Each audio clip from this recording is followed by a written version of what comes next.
की दृष्टि से जो राष्ट्र इतना कमजोर हो गया था, उस राष्ट्र में ऐसी ओजस्विता पैदा कर दी स्वामी जी ने कि राष्ट्र जर्जर राष्ट्र पुनः उस प्रस्थान बिंदु की ओर उसी क्षण चल दिया, जिसका परिणाम हम आज देख रहे हैं। भारत अभी एक संसार का यह समुन्नत राष्ट्र के रूप में हमारी दुनिया में खड़ा है।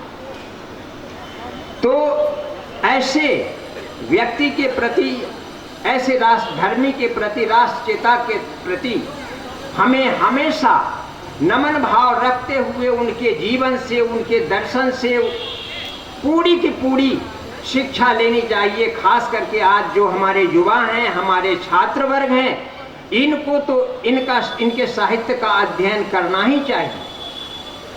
और मैं समझता हूं कि आज के इस आयोजन में जितनी छात्र छात्राएं यहाँ उपस्थित हैं, कोमल मन वाले बच्चे बच्चियां यहाँ उपस्थित हैं, उनके मन पर निश्चित रूप से आज स्वामी जी अपनी आस्था की केंद्रुली बना रहे होंगे, निश्चित रूप से बना रहे होंगे।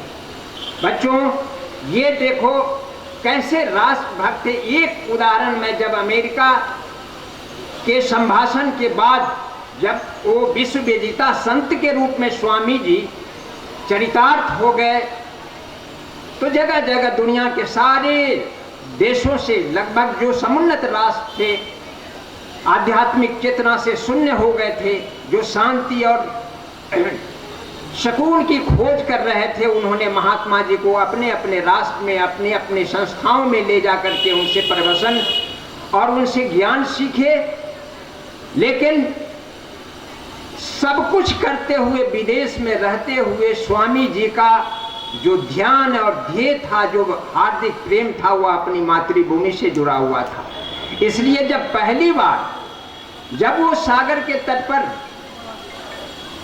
उतरे, तो सबसे पहले उन्होंने अपनी मातृभूमि की जो ये मृदा होती है, मिट्टी होती है, जल से सने मिट्टी में लौटते रहे, लगाते रहे, लौटते रहे। लगता है कि बहुत दिनों से, 2.5-3 साल से जिसने अपनी मातृभूमि का चरण रज नहीं लिया है, वह कितना भूखा है, कितना जिज्ञासु बना हुआ, कितना प्रेमोत्पल है उसके लिए। मातर के वो खड़ा है, साथी प्रतीक्षा कर रहा है कि स्वामी जी इस पर सवार होंगे 10 लाख के उस मृदा में।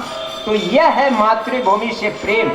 ऐसा प्रेम होना चाहिए, देना चाहिए। और इसके प्रति हमेशा हमारी आस्था से जाना चाहूँगा कि जब एक थे बड़े लेखक थे, वामपंथी लेखक थे, उनका नाम था हंसराज जी। हंसराज जी हमेशा वामपंथ की धारा से जुड़े होने के कारण एक से एक दिग्गज पुरुषों की, दिग्गज राजनेताओं की वो बखिया उघेरने लगते थे। वे नकाब करते थे उनके चरित्र को। नेहरू बेनकाब गांधी। और उन्होंने यह भी सबों से कहा कि मैं तुम्हारे स्वामी विवेकानंद को भी बेनकाब कर दूंगा, तुम्हारे विवेकानंद को भी ये बेनकाब कर दूंगा। तो जिन लोगों से उन्होंने कहा कि अच्छा आप करिए, लिखिए, उनको बेनकाब कीजिए, हंसराज जी लिखने लगे स्वामी विवेकानंद बेनकाब लिख डाला उन्होंने। फिर स्वतः उसका उन्होंने स्वाध्याय किया, पुनर्अवलोकन किया। और यह आश्चर्य की बात है कि जो लिखा था उसका सार तत्व उसमें आया था योद्धा सन्यासी स्वामी विवेकानंद।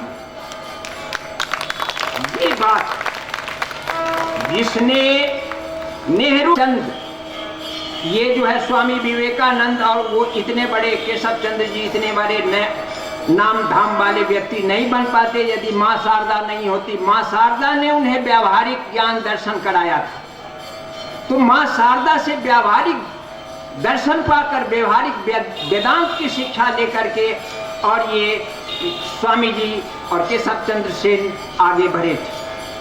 तो महाराज जी से के प्रति मैं कृतज्ञ भाव रखता हूँ कि इस नाचीज को भी इन्होंने मंच पर सम्मान दिया है। और हमारे जो यहाँ भी विद्वत जन हैं और विदुषी बहनाएं